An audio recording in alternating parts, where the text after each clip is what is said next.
నమస్కారం అండి. భగవద్గీతలో నేడు 10వ అధ్యాయము విభూతి యోగమనందు 10వ శ్లోకము తాత్పర్యం వినిపిస్తున్నది మీ విజయభాస్కర్. తేషాం సతతయుక్తానాం భజతాం ప్రీతిపూర్వకం దదామి బుద్ధియోగం తం ఏన మాముపయాంతి మే. తాత్పర్యం: ఎల్లప్పుడూ నా యందు మనస్సును నిలిపి నన్ను ప్రీతితో భజిస్తారో అటువంటి వారికి నన్ను పొందగలిగే మార్గమైన బుద్ధి యోగమునిస్తాను. ఇక్కడ బుద్ధి యోగము అంటే జ్ఞానము, విచక్షణ జ్ఞానము, ఆత్మ అనాత్మ వివేకము, సత్య అసత్య విచారము అని అర్థం చేసుకోవచ్చు. అటువంటి బుద్ధియోగం మనకు పరమాత్మ ఇవ్వాలంటే పై శ్లోకంలో చెప్పబడిన లక్షణాలు ఉండాలి. పరమాత్మ యందు ప్రాణాలు నిలుపుకొని ఆయననే పూజిస్తూ భజిస్తూ ఆయన గురించి మాట్లాడుకుంటూ బోధించుకుంటూ చర్చించుకుంటూ ఉంటే ఏమి వస్తుంది అంటే బుద్ధియోగం. దదామి మంచి బుద్ధిని అంటే జ్ఞానాన్ని ప్రసాదిస్తాను అని హామీ ఇస్తున్నాడు కృష్ణుడు. మనకు అంతకంటే కావలసినది ఏముంది? ఈ జ్ఞానయోగము ద్వారా మోక్షము పొందడానికి వీలు ఉంది. మరి ఆ జ్ఞానము పొందడానికి కొన్ని షరతులు విధించాడు పరమాత్మ. అవేమిటంటే ఇదివరకు చెప్పినవే మరలా చెబుతున్నాడు. ఎందుకంటే మనకు ఎంత చెప్పినా విని అర్థం చేసుకునే శక్తి లేదు. అర్థం చేసుకున్న వాటిని మన మనసు అంగీకరించదు. అందుకే మరలా చెబుతున్నాడు. మొదటిది తేషాం సతతయుక్తానాం అంటే ఎల్లప్పుడూ పరమాత్మయందు మనసు లగ్నమై ఉండాలి. మరి సాకారంగానూ నిరాకారంగానూ పరమాత్మను ఎలా ఎప్పుడు పూజించాలనే సందేహం వస్తుంది. దానికి సమాధానమే సతతయుక్తానాం అంటే ఎల్లప్పుడూ నాయందే యుక్తుడై ఉండాలి. ఏదో కాసేపు దేవుడి ముందు కూర్చోవడం కాదు. ఏ పని చేస్తున్నా మనసు మాత్రం పరమాత్మయందు లగ్నమై ఉండాలి. తల్లి బిడ్డను ఉయ్యాల్లో పడుకోబెట్టి నిద్రపుచ్చి ఇంటి పనులు చేసుకుంటూ ఉంటుంది. కానీ బిడ్డలో చిన్న కదలిక కలిగిన పరుగున ఊయల వద్దకు వస్తుంది. అంటే ఆమె ఏ పని చేస్తున్నా మనసు మాత్రం బిడ్డ మీదనే ఉంటుంది. అలాగే మనము కూడా మన దైనందిన కార్యక్రమాల్లో ఏ పని చేస్తున్నా మన మనసు మాత్రం భగవంతుని మీద లగ్నమై ఉంటే చాలు. ఎటువంటి అధర్మము చేయకూడని పని చేయము. సముద్రంలో ఎన్నో అలలు ఉంటాయి. అన్నిటినీ సముద్రమే మూలం.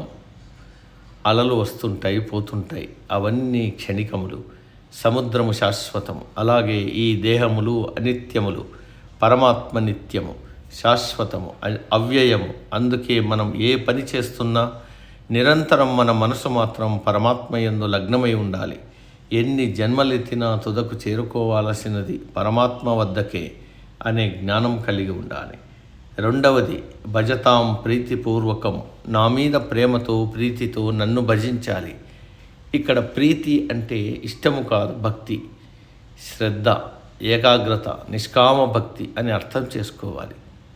ఏవేవో కోరికలు మనసులో పెట్టుకొని అవి తీరుతాయో లేదో, ఈ దేవుడు నా కోరికలు తీరుస్తాడో లేదో అనే అనుమానంతో పూజలు చేయకూడదు. ఈ విగ్రహాలకు ఏమేమి అలంకారాలు చేయాలి, ఏమేమి నివేదనలు సమర్పించాలి అనే ధ్యాసతో పూజలు చేయకూడదు. నిర్మలమైన మనస్సుతో ఏకాగ్రతతో నిష్కామంగా ప్రీతిపూర్వకంగా పూజించాలి. మరి దానికి ఫలితం ఏమిటంటే ఇటువంటి వారికి నేను బుద్ధిని జ్ఞానాన్ని ప్రసాదిస్తాను. బుద్ధి అంటే ఏమిటి? విచారణ. మంచి చెడు, సత్యము అసత్యము, ఆత్మ అనాత్మ వీటి గురించి విచారించేది బుద్ధి. ఆత్మ వేరు, శరీరం వేరు అని తెలియజెప్పేది బుద్ధి.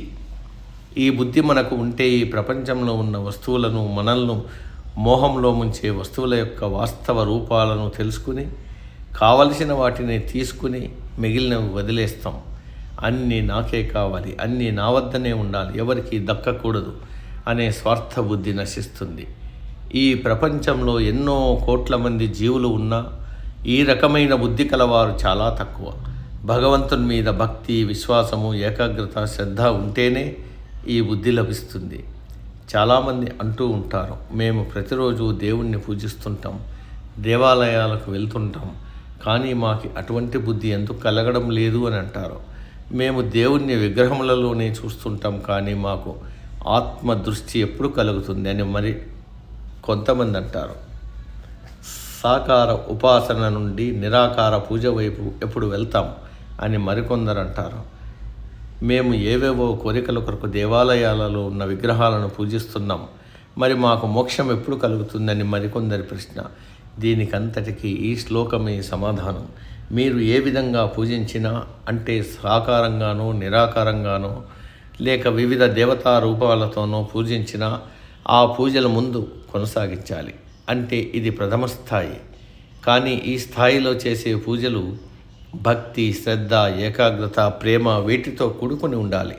ఈ సాకార పూజలతో తృప్తి చెందిన పరమాత్మ నిర్గుణోపాసన అంటే నిరాకారంగా పూజించే బుద్ధిని, జ్ఞానాన్ని ప్రసాదిస్తాడు. దాని ద్వారా మానవుడు మోక్ష మార్గంను చేరుకోగలడు. ఎప్పుడైతే జీవుడికి ఈ బుద్ధి, జ్ఞానము కలిగిందో అతని పూజలు నిరాకారుడైన పరమాత్మ వైపు మల్లుతాయి. ఇది ఎప్పుడు వస్తుందో తెలియదు. బుద్ధుడికి బోధి వృక్షము కింద జ్ఞానోదయమైంది. అలాగే మనకు హఠాత్తుగా జ్ఞానం కలిగే అవకాశం ఉంది. ఈ సమయంలో భక్తి కావాలా, జ్ఞానం కావాలా, దేన్ని కోరుకోవాలనే ప్రశ్న రాదు. ముందు అనన్య భక్తి, దానివల్ల జ్ఞానం కలుగుతుంది. జ్ఞానం అంటే పరమాత్మ గురించిన జ్ఞానం. అవి శ్రవణం, మననం, నిధిధ్యాసనం వల్ల కలుగుతాయి. మంచి గురువు మనల్ని వెతుక్కుంటూ వస్తాడు, జ్ఞానబోధ చేస్తాడు. కాబట్టి సాకార పూజ ప్రాథమిక స్థాయి. కానీ అక్కడే ఉండిపోకుండా సాకార పూజ నుండి నిరాకార పూజ వైపుకు మళ్ళాలి. దేవుని మీద భక్తి, శ్రద్ధ, ఏకాగ్రత కలగడానికే సాకార పూజ ఉపయోగిస్తుంది. ఈ విషయం తెలుసుకోవడమే విచక్షణా బుద్ధి. అందుకే భక్తితో నన్ను సాకారంగా పూజిస్తే నీకు అటువంటి బుద్ధిని, జ్ఞానమును ప్రసాదిస్తానని చెబుతున్నాడు పరమాత్మ. ఆ బుద్ధి ఎటువంటిదంటే ఏన మాం ఉపయంతి, ఆ బుద్ధి యోగము వలన నన్ను చేరుకోవచ్చు, ఈ జనన మరణ చక్రము నుండి విముక్తి పొందవచ్చు అని కృష్ణుడు పరమాత్మను చేరుకోవడానికి ఉపయోగపడే బుద్ధి యోగాన్ని తానే ఇస్తాను. దానికోసం ఎక్కడెక్కడో తిరగనవసరం లేదు, వెతకనవసరం లేదని నొక్కి చెబుతున్నాడు. నేటికి సమాప్తం. తదుపరి శ్లోకం రేపటి రోజు. సర్వే జన సుఖినో భవంతు. అందరూ బాగుండాలి, అందులో మనం ఉండాలి.